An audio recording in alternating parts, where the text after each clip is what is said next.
નમસ્કાર મિત્રો, આજે આપણે પ્રથમ ભાષા ગુજરાતી ધોરણ 11નું પ્રથમ કાવ્ય નાવિક વળતો બોલિયો, જેનો સાહિત્યનો પ્રકાર છે પદ અને તેના કવિ છે ભાલણ. આશરે 15મી સદીના ઉત્તરાર્ધ અને 16મી સદીના પૂર્વાર્ધમાં તેઓ થઈ ગયા છે અને તેમણે આ સુંદર મજાની કૃતિ આપી છે. તેને આપણે રસાસ્વાદ કરવાની અત્યારે જરૂર છે અને આ રસાસ્વાદ માણવા માટે પહેલાં કવિ પરિચયની જોઈ લઈએ. કાવ્યનું શીર્ષક છે નાવિક વળતો બોલિયો. વળતો બોલવું એટલે સ્વાભાવિક બાબત છે, સામો ઉત્તર આપવો એવો અર્થ થાય છે. તો નાવિક વળતો બોલિયો કવિ ભાલણ, અને ભાલણનું પૂરું નામ પુરુષોત્તમ હતું. જ્ઞાતિએ મોધ બ્રાહ્મણ હતા. અટક ત્રવાડી હતી. એમનું વતન પાટણ હતું. સંસ્કૃત તેમજ વ્રજ ભાષાનું જ્ઞાન ધરાવતા હતા. 10મા સ્કંદમાં આવતા વ્રજ ભાષામાં પદ કવિએ પોતે રચેલા હોય એવું લાગે છે. ગુર્જર ભાષા તરીકે ગુજરાતી ભાષાને ઓળખાવનાર ભાલણે ગુજરાતી કવિતાના કડવાબદ્ધ આખ્યાનનો સ્થિર પાયો નાખવાનું કાર્ય કર્યું. પ્રેમાનંદ કરતાં પણ પહેલાં આખ્યાનો ભાલણના છે. ભાલણે સરસ મજાના આખ્યાનો આપ્યા. એમના આખ્યાનોમાં પહેલી વખત ઉથલો કે વલણ વગરના કડવા જોવા મળે છે. તેથી જ તે આખ્યાનના પિતા તરીકે ઓળખાય છે. અંડરલાઈન કરો, આખ્યાનના પિતા તરીકે ભાલણ ઓળખાય છે. આખ્યાનો તો પ્રેમાનંદે પણ ખૂબ સરસ આપ્યા છે, પણ આખ્યાનના પિતા એ ભાલણ છે. ભાલણ દ્વારા ગુજરાતી સાહિત્યમાં આખ્યાનો આવ્યા. આવા બધા પ્રશ્નો પૂછાઈ શકે. ખાસ કરીને તમે ધોરણ 12 પાસ કર્યા પછી કોઈ પણ સ્પર્ધાત્મક પરીક્ષાઓ આપશો ત્યારે આવા ગુજરાતીના પ્રશ્નો પૂછાઈ શકે. ત્યારે ખાસ કરીને તમારે અત્યારે એને નોંધી લેવા જોઈએ. અંડરલાઈન કરી લો કે આખ્યાનના પિતા તરીકે ભાલણ ઓળખાય છે. પૌરાણિક આખ્યાનોમાં તેઓ મૂળ કથાને વફાદાર રહે છે અને મુખ્યત્વે આખ્યાન કવિ, પદ કવિ અને અનુવાદક તરીકે જાણીતા હતા. હવે આખ્યાન કવિ આખ્યાનો, પદ કવિ પદો લખ્યા, જેમ કે નરસિંહ મહેતા લખ્યા મીરાબાઈએ, અને તે જ રીતે અનુવાદ એટલે અન્ય ભાષાઓમાંથી એનું ટ્રાન્સલેશન કરવું, જેમ કે સંસ્કૃતમાંથી ગુજરાતીમાં કે અન્ય ભાષાઓમાં, એ રીતે અનુવાદ કર્યા. તેમની કૃતિઓના નામ છે નળાખ્યાન, જાલંધરાખ્યાન, ધ્રુવાખ્યાન, ચંડી આખ્યાન, મૃગીખ્યાન આખ્યાન, રામ વિવાહ જેવા આખ્યાનો તેમણે રચ્યા છે. તેમની યશોદાયી કૃતિ એટલે યશસ્વી કૃતિ કાદંબરી તેમજ 10મો સ્કંદ છે. રામબાલ ચરિત સવિશેષ નોંધપાત્ર છે. હવે આ જે આપણે કાવ્ય જોવાના છે તે કાવ્યનો સાર આપણે જોઈ લઈએ તો કાવ્ય આપણને ઝટ સમજાય અને બધું જ અંદર આવી જાય છે. એટલે દરેક કાવ્ય કે પાઠ હોય તો તેનો સાર પહેલાં આપણે સમજી લેવું જોઈએ. ટૂંકું ટચુકડું પણ સરસ મજાનું આ કાવ્ય છે, પદ છે. તો કે પ્રસ્તુત કાવ્યના કેન્દ્રમાં, પ્રસ્તુતનો અર્થ થાય છે આ કાવ્યના કેન્દ્રમાં, બરાબર. એમના વાલ્મીકી રચિત રામાયણનો કેવટ પ્રસંગ છે. હવે કેવટ પ્રસંગ વિશે થોડો ઉલ્લેખ કરી દઈએ કે આ રામાયણનો પ્રસંગ છે અને કૈકેયીના વરદાનને કારણે 14 વર્ષના વનવાસે રામ જ્યારે અયોધ્યાથી નીકળે છે જવા માટે, ત્યારે માર્ગમાં આવતી જે નદી ઓળંગવા માટે જ્યારે હોડીમાં બેસવાનું થાય છે તે પ્રસંગને કેન્દ્રમાં રાખ્યો છે. અહીંયા લખે છે કે અયોધ્યાથી વનવાસ જવા નીકળેલા રામને નદી ઓળંગવામાં હોડીની જરૂર પડે છે. લક્ષ્મણ અને સીતાને નાવમાં બેસાડવા નાવિક તૈયાર થાય છે, પણ રામને નાવમાં એટલે કે નાવડીમાં બેસવાની ના કહે છે. નાવિકે સાંભળ્યું કે ઋષિના શાપથી પથ્થર બનેલી અહલ્યા રામની ચરણરસથી જીવિત સ્ત્રી બની ગઈ છે. હવે જો રામની ચરણરજ હોડીને સ્પર્શે તો હોડી પણ સ્ત્રી બની જાય એવી ભોળી સમજ નાવિકને મૂંઝવે છે. અને નાવિકને ઘેર એક સ્ત્રી એટલે તેની પત્ની તો છે જ, અને ચરણ સ્પર્શથી એટલે પગના અડવાથી, ટચ થવાથી, ચરણ સ્પર્શથી બીજી સ્ત્રી થાય એટલે કે હોડીમાંથી સ્ત્રી બની જાય તો બંને સ્ત્રીઓનું ભરણ પોષણ તે કેવી રીતે કરે? આજીવિકાનું એકમાત્ર સાધન હોડી જ છીનવાઈ જાય એટલે કે રોજીરોટી મેળવવા માટેનું સાધન આજીવિકા એ છીનવાઈ જાય અને ગુરુ વિશ્વામિત્ર નાવિકની મૂંઝવણ દૂર કરવા વચ્ચેનો માર્ગ કાઢે છે. તેઓ નાવિકને ગંગાજળથી રામના પગ ધોવા કહે છે, જેથી રજ ધોવાઈ જાય. રજ એટલે ધૂળ અને ચરણ એટલે પગ, ચરણ સ્વચ્છ થાય અને હોડી નારી બનતા બચી જાય. અંતે ભોળો પ્રભુના પગ ધોવા ઈચ્છતો નાવિક રામના પગ ધુએ છે અને સંતોષ પામે છે.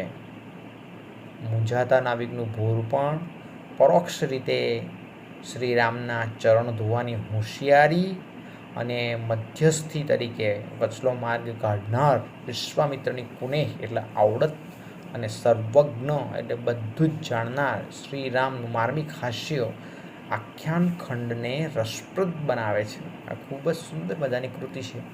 હવે જે કંઈ કાવ્ય કહેવા માટે માંગે છે બધી જ બાબતો આટલા ટચુકડા સારમાં આપી દીધી છે.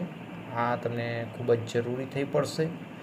ચલો આપણે કાવ્યનો રાગ છે એ હું તમને શીખવાડી દઉં, તમને ખૂબ મજા આવશે. મિત્રો, જો આપણે ખરેખર શીખવાની ધગશ અને ઈચ્છા રાખતા હોય તો વિડીયો થોડો લાંબો થાય તો પણ જોવાની ઈચ્છા રાખવી જોઈએ. આપણી જિજ્ઞાસા વૃત્તિને સજાગ કરવી જોઈએ કે હવે આગળ શું થતું હશે. કેટલાક લોકો માત્ર કવિ પરિચય વાંચીને કે સમજીને અને બોરિંગ થતા હોય છે. કવિ પરિચયમાં મોટાભાગના લોકોને એવું લાગે છે કે આમાં શું વાંચવાનું, પણ જ્યારે ખરેખર પરીક્ષામાં કવિ પરિચયમાંથી પણ પ્રશ્નો આવે છે, એના જે સાર લેખન છે, જે કાવ્ય કે કૃતિ શું કહેવા માટે માંગે છે તેમાંથી પણ, અને ખાસ કરીને એ સમજવા માટે આપણને ખૂબ જ જરૂરી થઈ પડે છે. તો ચલો આપણે કાવ્યના રાગને જોઈએ.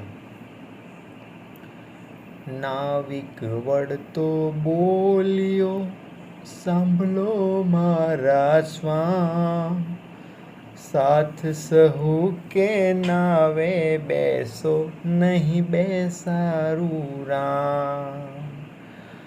વાર્તા મેં સાંભળી છે ચરણ રેણથી અપાર, અહલ્યા તા થઈ સ્ત્રી સહી પાષાણ ફીટીનાર.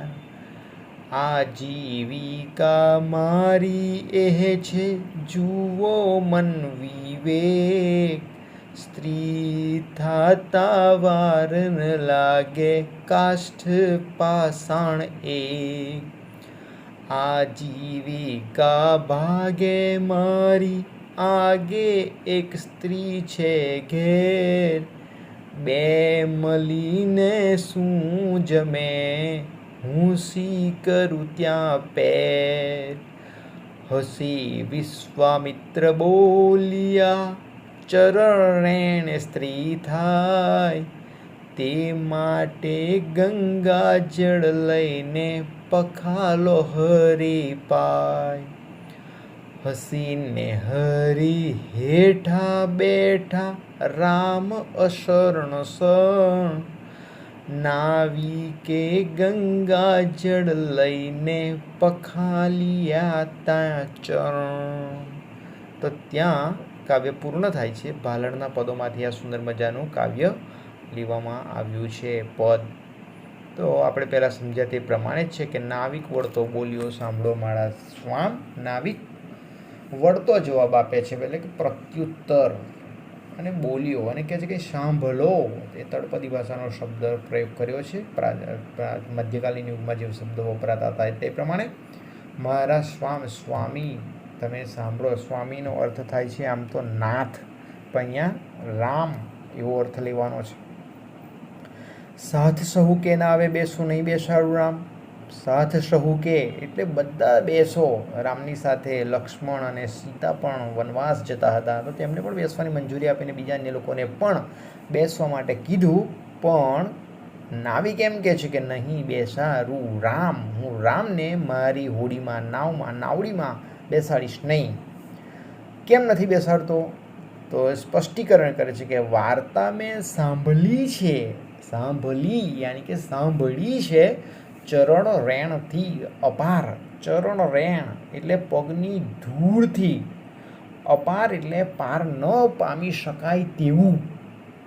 અહલ્યા ત્યાં થઈ સ્ત્રી શહી. અહલ્યા સાચે જ સ્ત્રી થઈ ગઈ. શામાંથી? અહલ્યા એક પૌરાણિક પાત્ર હતું, ગૌતમ ઋષિના શાપિત પત્ની. આ બાબત નોંધવા જેવી છે. અને તે જે પાષાણ હતી, પાષાણ એટલે કે પથ્થર, શિલા, રશ્વઈ શિલા એટલે પથ્થર થાય, પાષાણ. ફીટીનાર, ફીટીનો અર્થ થાય છે મટીને, પથ્થર મટીને એ શું બની ગઈ? સ્ત્રી. નાર એટલે સ્ત્રી બની ગઈ. આ વાર્તા એને સાંભળેલી છે. આજીવિકા મારી એ છે. આજીવિકા એટલે ભરણ પોષણ માટેનું, આવક માટેનું જે સાધન કહેવાય એને આજીવિકા કહેવાય. તો એ નાવડી ચલાવીને, નાવ ચલાવીને પૈસા કમાય છે. એટલા માટે કહે છે કે આજીવિકા મારી એ છે. જુઓ મન વિવેક, જુઓ મન વિવેક, વિવેકપૂર્વક જુઓ તો સ્ત્રી થતા વાર ન લાગે. કાષ્ઠ પાષાણ એક, મારી હોડી પણ કાષ્ઠ એટલે કે લાકડાની છે, અને અહલ્યા પાષાણ એટલે પથ્થરની હતી અને સ્ત્રી થઈ ગયેલી. તો કે કાષ્ઠ અને પાષાણ બંને એક જ છે. તો મારી હોડી પણ જો સ્ત્રી થઈ જાય તો મુશ્કેલીમાં મુકાઈ જવું. શું થાય? એ ફરિયાદ બોલે છે. શું થાય છે?